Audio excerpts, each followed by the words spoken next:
विशाल हिमालय की गोद में बसा जम्मू कश्मीर का भारत के ताने बाने में एक अनोखा स्थान रहा है।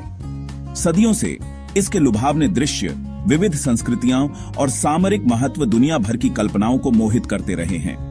हालांकि इस क्षेत्र का इतिहास जटिलताओं से भरा रहा है, जिसने इसे राजनीतिक और सामाजिक बहस का केंद्र बना दिया है। जम्मू कश्मीर को भारतीय संविधान के अनुच्छेद 370 में विशेष दर्जा प्राप्त था। इस अनुच्छेद ने राज्य को काफी हद तक स्वायत्तता प्रदान की, जिससे वह अपने कानून बना सके। हालांकि अनुच्छेद 370 अपने अस्तित्व के दौरान तीव्र बहस का विषय बना रहा। अनुच्छेद 370 की कहानी स्वतंत्र भारत के अशांत जन्म के साथ गहराई से जुड़ी हुई है।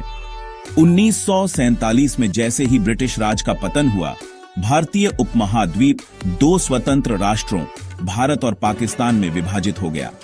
इस विभाजन ने व्यापक हिंसा और विस्थापन को जन्म दिया, जिसने इस क्षेत्र पर एक लंबी छाया डाली। इस अराजकता के बीच जम्मू कश्मीर रियासत का भाग्य अधर में लटका हुआ था। इसके हिंदू महाराजा हरि सिंह शुरू में स्वतंत्र रहना चाहते थे, लेकिन उन्हें पाकिस्तानी कबायलियों के आक्रमण का सामना करना पड़ा। अस्तित्व के लिए एक बेताब कोशिश में उन्होंने विलय पत्र पर हस्ताक्षर किए, जिससे उनका राज्य भारत में मिल गया। हालांकि इस विलय से जुड़ी परिस्थितियां सीधी सादी नहीं थीं। जवाहरलाल नेहरू के नेतृत्व वाली भारत सरकार ने जम्मू कश्मीर के लोगों से भारतीय संघ के भीतर एक विशेष दर्जे का वादा किया था। यह वादा एक प्रमुख कश्मीरी नेता शेख अब्दुल्ला द्वारा तैयार किए गए भारतीय संविधान के अनुच्छेद 370 में निहित था। अनुच्छेद 370 को एक अस्थायी उपाय के रूप में देखा गया था, एक ऐसा माध्यम जिससे विश्वास पैदा किया जा सके और कश्मीरी लोगों की आकांक्षाओं को समायोजित किया जा सके। इसने राज्य को अपना संविधान, झंडा और रक्षा, विदेशी मामलों और संचार को छोड़कर सभी मामलों पर अपने कानून बनाने की शक्ति प्रदान की। यह विशेष दर्जा जम्मू कश्मीर के लोगों को यह आश्वस्त करने के लिए था कि भारतीय संघ के भीतर उनकी पहचान और स्वायत्तता का सम्मान किया जाएगा। दशकों से अनुच्छेद 370 एक विवादास्पद मुद्दा बना रहा, जो अधिक एकीकरण की वकालत करने वालों और कश्मीरी स्वायत्तता के महत्व पर प्रकाश डालने वालों के बीच फंसा रहा। एकीकरण के समर्थकों ने तर्क दिया कि विशेष दर्जे ने अलगाव की भावना पैदा की और क्षेत्र के आर्थिक विकास में बाधा डाली। उन्होंने संपत्ति के स्वामित्व और निवेश पर प्रतिबंधों की ओर इशारा किया, यह तर्क देते हुए कि उन्होंने आर्थिक विकास और रोजगार सृजन को हतोत्साहित किया। दोहरी नागरिकता की अनुमति देने वाले प्रावधान को भी विभाजित निष्ठाओं के प्रतीक के रूप में देखा गया था। दूसरी ओर अनुच्छेद 370 के समर्थकों ने कश्मीरी पहचान और स्वायत्तता की रक्षा करने में इसके महत्व पर जोर दिया। उन्होंने तर्क दिया कि इस क्षेत्र के अनोखे इतिहास और सांस्कृतिक विरासत ने विशेष प्रावधानों की मांग की। डर था कि ऐसे सुरक्षा उपायों के बिना कश्मीरी समाज का विशिष्ट चरित्र कमजोर हो जाएगा। अनुच्छेद 370 के आसपास की बहस केवल कानूनी या राजनीतिक नहीं थी। यह पहचान, प्रतिनिधित्व और कश्मीरी लोगों की आकांक्षाओं के मुद्दों के साथ गहराई से जुड़ी हुई थी। ये इस क्षेत्र और शेष भारत के बीच जटिल संबंधों को दर्शाता है। 5 अगस्त 2019 को भारत सरकार ने अनुच्छेद 370 को रद्द करने का अभूतपूर्व कदम उठाया, जिससे जम्मू कश्मीर का विशेष दर्जा प्रभावी रूप से समाप्त हो गया। संसद में गृह मंत्री अमित शाह द्वारा घोषित इस फैसले ने पूरे क्षेत्र और उसके बाहर सदमे की लहरें भेज दी। सरकार का तर्क था कि अनुच्छेद 370 ने क्षेत्र के विकास में बाधा डाली है और अलगाववादी भावना को हवा दी है। जम्मू कश्मीर को पूरी तरह से शेष भारत के साथ एकीकृत करके सरकार का लक्ष्य क्षेत्र की आर्थिक क्षमता को अनलॉक करना था। यह फैसला जम्मू कश्मीर में बड़े पैमाने पर सुरक्षा कार्रवाई के साथ हुआ। संचार लाइनें काट दी गईं, इंटरनेट सेवाएं बंद कर दी गईं और आवाजाही और सभा पर प्रतिबंध लगा दिए गए। अनुच्छेद 370 को निरस्त करने पर मिलीजुली प्रतिक्रियाएं आईं। जहां भारत में कई लोगों ने इसे राष्ट्रीय एकीकरण की दिशा में एक ऐतिहासिक कदम बताया, वहीं इसने जम्मू कश्मीर में विरोध और क्रोध को जन्म दिया। भाग 5, तात्कालिक परिणाम, अनिश्चितता और बदलाव से जूझना। निरस्तीकरण के तुरंत बाद अनिश्चितता और आशंका का माहौल छा गया। संचार ब्लैकआउट और आवाजाही पर प्रतिबंधों ने जम्मू कश्मीर के लोगों में अलगाव और भय की भावना पैदा कर दी। इस क्षेत्र का राजनीतिक परिदृश्य भी नाटकीय रूप से बदल गया। जम्मू कश्मीर राज्य को 2 केंद्र शासित प्रदेशों जम्मू कश्मीर और लद्दाख में विभाजित कर दिया गया। सरकार ने तर्क किया कि इस कदम का उद्देश्य प्रशासन में सुधार करना और सभी क्षेत्रों का समान विकास सुनिश्चित करना था। हालांकि आलोचकों ने इसे इस क्षेत्र की स्वायत्तता को और कम करने और केंद्र सरकार की सत्ता पर पकड़ मजबूत करने के तरीके के रूप में देखा। राज्य का दर्जा खोने और निर्वाचित विधायिका के अभाव ने लोकतांत्रिक प्रतिनिधित्व और जवाबदेही के बारे में चिंताएं पैदा की। अंतर्राष्ट्रीय समुदाय ने चिंता और सावधानी के मिश्रण के साथ निरस्तीकरण पर प्रतिक्रिया व्यक्त की। जहां कुछ देशों ने भारत के रुख के लिए समर्थन व्यक्त किया, वहीं अन्य ने बातचीत और संयम का आग्रह किया। मानवाधिकारों का सम्मान करने और क्षेत्र में शांति बनाए रखने की आवश्यकता पर जोर दिया। भाग 6 बुनियादी ढांचा और निवेश प्रगति के बीज बोए गए। निरस्तीकरण के बाद भारत सरकार ने जम्मू कश्मीर में आर्थिक विकास और प्रगति को बढ़ावा देने के उद्देश्य से कई पहल शुरू की हैं। इनमें बड़े पैमाने पर बुनियादी ढांचा परियोजनाएं, व्यवसायों के लिए निवेश प्रोत्साहन और पर्यटन को बढ़ावा देने के प्रयास शामिल हैं। सरकार का तर्क है कि ये उपाय पहले से ही फल दे रहे हैं।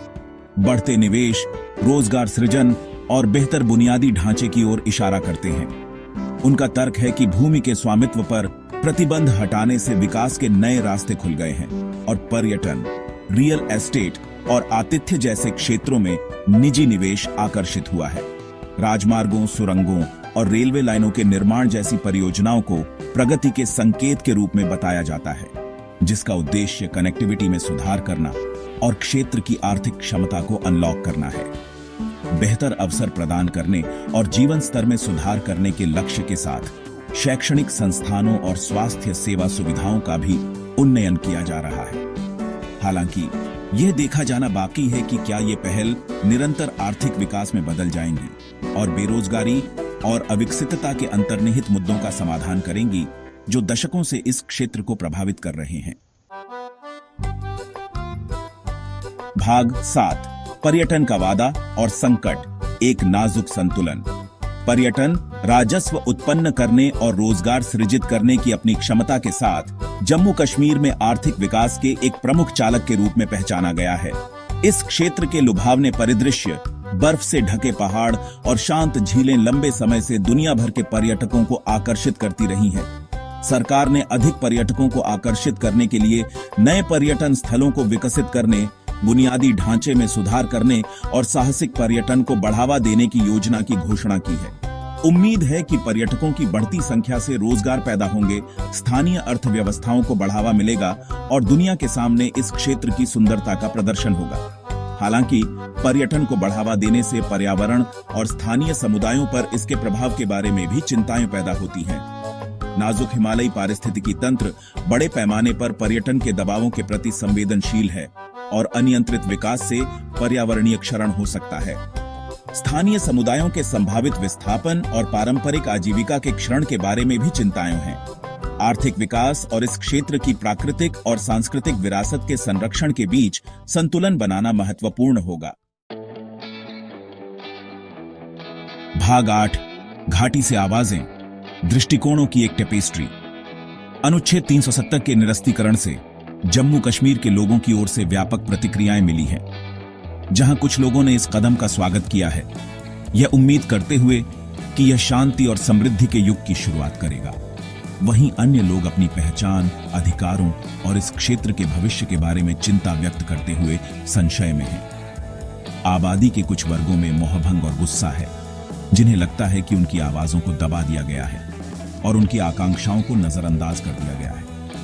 निरस्तीकरण के बाद लगाए गए संचार ब्लैकआउट और प्रतिबंधों ने नाराजगी और अविश्वास को हवा दी है। हालांकि अन्य लोग बेहतर भविष्य की आशा व्यक्त करते हैं, यह मानते हुए कि भारत के साथ एकीकरण से बहुत आवश्यक विकास होगा और हिंसा और अस्थिरता का चक्र समाप्त होगा जो दशकों से इस क्षेत्र को प्रभावित कर रहा है। वे सरकार की विकास पहलों और आर्थिक विकास की क्षमता को आशावाद के कारणों के रूप में इंगित करते हैं। इस क्षेत्र में स्थायी शांति और सुलह प्राप्त करने के लिए जम्मू कश्मीर के लोगों के विविध दृष्टिकोणों और आकांक्षाओं को समझना महत्वपूर्ण है। भाग 9 आगे देखते हुए, शांति और समृद्धि की लंबी राह।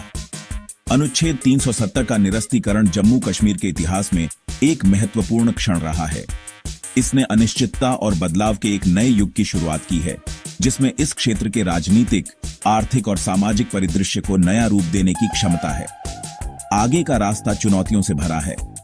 स्थायी शांति और स्थिरता प्राप्त करने के लिए राजनीतिक अलगाव, आर्थिक असमानता और सामाजिक अन्याय के अंतर्निहित मुद्दों का समाधान करना महत्वपूर्ण होगा।